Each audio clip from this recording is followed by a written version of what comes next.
rupanya self healing itu, kembali ke cerita self healing, yaitu don't worry too much. Jangan khawatir berlebihan. Because if you worry too much, kalau kamu hari ini khawatir berlebihan, itu meningkatkan hormon ya ketakutan, hormon kecemasan. Hai guys, jangan lupa subscribe channel ini ya, supaya kamu selalu mendapat info-info terupdate dari video aku. Dan kalau video ini bermanfaat, jangan lupa share ke teman-teman kamu dan jangan lupa like-nya. Thank you. Bagi kamu yang ingin ikut webinar dari Bapak Chandra Putra Negara secara langsung, kamu bisa hubungi link deskripsi di bawah ya. Oke, aku Junior Cesar Valova, and always salam hebat luar biasa. Enjoy the video. Baik, terima kasih. Selamat malam semuanya, Bapak Ibu, apa kabar? Semuanya tentu hebat luar biasa. Malam hari ini saya di rumah saja, work from home ya. Jadi kalau Anda lihat story Instagram saya, ya tentu 2 minggu ini 2 minggu yang berat ya, karena seperti Anda ketahui, saya barusan kehilangan adik ipar, Daimasta Director Bapak Deki Polianto, sehingga cukup menguras energi, pikiran, psikis, tenaga. Tapi untung biasanya kalau orang lagi pikiran lagi suntuk ya, lagi capek karena harus menjaga di rumah sakit dan sebagainya, tentu menguras tenaga dan energi. Jadi saya minggu-minggu ini nggak kemana-mana, saya di rumah aja. Jadi saya lebih banyak self healing ya. Jadi self healing itu apa saja? Ini penting ya, self healing ini penting khususnya mereka yang sudah berusia 30 ke atas ya. Jadi tips self healing ini sangat penting yang saya mau bagikan. Nomor 1, namanya penyembuhan diri. Jadi manusia itu punya tubuh itu sangat cerdas ya.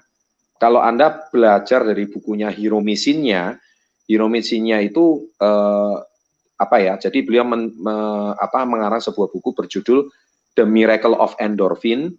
Nah, kemudian di situ Hiromi Sinnya itu berbicara tentang suplemen yang terbaik itu namanya Niwana SOD.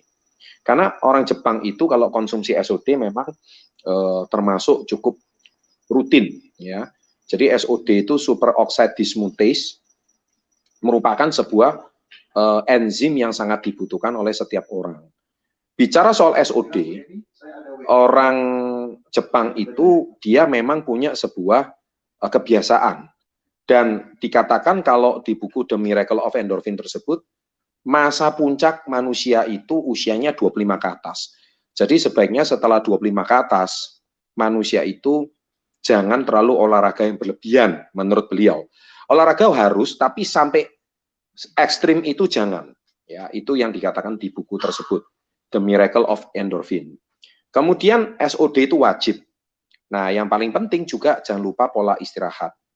Istirahat harus cukup, pola tidur itu cukup teratur, pola makan terutama juga harus perbanyak makanan nabati. Ya, itu menunjukkan kalau akhirnya manusia itu bisa punya sebuah pola kesehatan yang baik. Memang hari ini saya nggak bicara banyak soal uang atau kesuksesan atau kekayaan, tidak. Saya hari ini mau bicara banyak tentang kesehatan, karena tadi pembicara kita itu seorang dokter, ya, Dr. Hartarto. Beliau seorang dokter, tapi beliau mau menekuni bisnis ini, karena seorang dokter tidak mudah ya, tetap praktek, tapi dia mau menekuni usaha ini. Itu menunjukkan kalau bisnis ini tidak berprospek, nggak mungkin seorang dokter itu mau terjun. Ditambah lagi yang kedua, seorang dokter pasti dia juga meneliti, ya. Jadi bisnis kita ini tidak sedikit tenaga medis yang juga ikut memasarkan produk kita, karena produk kita memang sudah teruji secara medis dan klinis. Nah, jadi saya kembali ke cerita tentang SOD itu tadi. Nah, self healing yang dimaksud itu adalah istirahat, kemudian detox. Detox itu juga sangat penting seperti raw meal, ya. Jadi kita harus mungkin kalau orang Indonesia kenalnya detox itu cuma satu, puasa, ya. Dan puasanya cuma setahun sekali, yaitu di bulan Ramadan, ya. Jadi sebetulnya detox itu bukan cuma puasa, tapi detox itu juga bisa dari makan makanan mentah, seperti raw meal itu contohnya. Nah, kalau seperti raw meal itu kita konsumsi makanan mentah, itu dia bisa membuang sisa-sisa makanan yang tidak digunakan oleh tubuh kita. Ditambah lagi dengan enzim SOD. Nah, itu sangat bagus sekali. Nah, yang ketiga, tentu olahraga yang saya lakukan, kalau kemarin Anda jeli melihat instastory saya lagi melakukan yoga. Jadi selama setengah jam, saya melakukan yoga. Yoga itu baik sekali, khususnya untuk yang biasa olahraga berat, bisa merilekskan tubuh, melancarkan aliran darah, dan juga yang pasti keringat bisa keluar banyak, serta badan kita bisa jauh lebih lentur. Maklum, saya kan mantan olahragawan, mantan atlet, jadi kalau yang namanya badan ini nggak dilenturkan, usia bertambah, badan akan semakin kaku. Ya, jadi kalau kita tegang terus, seperti kayak mendapatkan tekanan, itu akan mengganggu kesehatan kita. Jadi kita harus tetap rileks, seperti kayak pemimpin kita Datuk Dr. Andrew Ho, tiap pagi pasti beliau olahraga, jalan pagi, ya, berkeringat, itu penting sekali. Kalau kita terus berolahraga seperti itu, niscaya badan kita akan menjadi sangat sehat dan sangat luar biasa. Saya mau berpesan kepada adik-adik semua, bagi Anda yang menonton webinar ini, usia Anda masih di bawah 25 tahun, Anda yang masih punya masalah finansial, penghasilan belum pasti, ya, kemudian pekerjaan juga belum tetap, kemudian juga karir juga masih terombang-ambing, ya, makanya saya selalu berpesan, sukses before 30, ya, itu artinya Anda harus sukses semudah mungkin. Sukses sebelum usia 30 itu meliputi 8 aspek, ya. Jadi selain kesehatan, karir, finansial, keluarga, itu saya doakan bisa terjadi semuanya sebelum usia 30. Tapi bila Anda belum tercapai sebelum usia 30, jangan berkecil hati. Anda semua masih bisa mencapai itu semua, ya. Kalau Anda ketinggalan di usia muda, Anda capai. Makanya kami tawarkan komunitas Yes. Komunitas itu kalau saya ibaratkan itu seperti apa ya? Kalau saya ibaratkan itu seperti kalau saya ibaratkan itu seperti gini. Saya kok jadi lupa ya.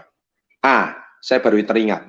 Komunitas itu seperti seorang, dia itu lagi mau badannya itu kurus. Ya. Tapi lingkungannya semua itu suka makan semua. Teman-temannya itu semuanya suka ngemil. Teman-temannya suka kuliner, tiap hari posting foto makanan. Posting foto makanan. Nah, Anda tahu apa yang terjadi? Akhirnya yang terjadi, dia susah kurus. Karena lingkungannya atau komunitasnya semua doyan makan. Sama juga, Anda hari ini, lingkungan terdekat kalian itu adalah, kita ambil satu contoh seperti lingkungan-lingkungan orang-orang yang pesimis. Setiap hari itu mengeluh saja. Setiap hari itu isinya kata-kata yang negatif. Dia cerita sekarang pandemi PHK lah. Dia cerita sekarang Trump versus Biden nanti pengaruhnya ke Indonesia. Padahal hubungannya itu apa ya? Nggak ada hubungan. Iya kan? Mikir kok sampai jauh-jauh, kok sampai Amerika Trump versus Biden. Lah Anda sendiri aja cicilan list, cicilan motor aja belum lunas kok mikir Trump itu loh. Ngapain gitu? Emang kamu hari ini punya nomor HP pribadinya Trump atau apa? Ya kan? Nggak ada hubungan. Ngapain kok mikir yang jauh-jauh gitu loh. Itu biar urusan negara. Negara yang ngurus gitu loh, bukan kamu yang ngurus. Nah, urusanmu itu urus bayar cicilan. Urusanmu itu besok uang sekolah anak kamu itu besok waktu bulan Juli itu mau masuk kemana, itu urusan kamu, gitu loh. Terus besok kamu menikah tuh mau pakai duitnya siapa? Mau pakai duit pribadi kah? Atau mau pakai duit orang tua kah? Atau duit mertua? Itu yang lebih penting diurus. Ngapain ngurusin Trump? Ya kan? Ngapain ngurusin Omnibus Law? Kadang-kadang saya ini juga nggak habis pikir sama orang-orang. Mikirinnya nggak perlu dipikir. Yang dipikir itu banyak. Nggak perlu mikirin yang nggak perlu dipikir. Nah, lebih baik yang tadi saya bicara mikirin kesehatan, itu lebih bagus. Mikirin hari ini menambah penghasilan, itu lebih bagus. Ngapain mikirin Omnibus Law lagi, Undang-Undang Cipta Kerja lagi. Aduh, mikirin hari ini apa Asanti lagi sakit apa? Lo ngapain urusanmu sama Asanti itu loh? Ya kan, sama suaminya anak, ngapain kok kamu lagi lihat Asanti mau sakit apa? Itu kamu juga nggak kecipratan rezekinya kok. Udah, titik, itu aja. Ngapain ngurusin hidupnya orang? Ngurusin hidupmu sendiri itu lebih penting.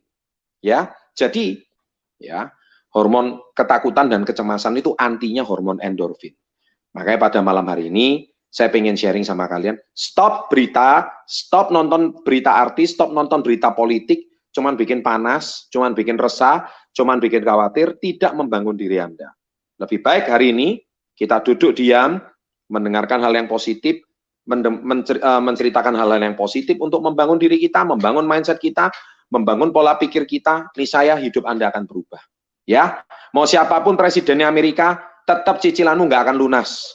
Ngerti maksud saya? Ya, kamu mau asanti hari ini, mau masuk rumah sakit mana, mau beli villa apa, juga besok cicilanmu itu nggak akan lunas. Udah itu aja. Ya, jadi malam hari ini sekian dari saya. Semoga bermanfaat, sukses selalu, dan salam hebat luar biasa. And thanks God for everything.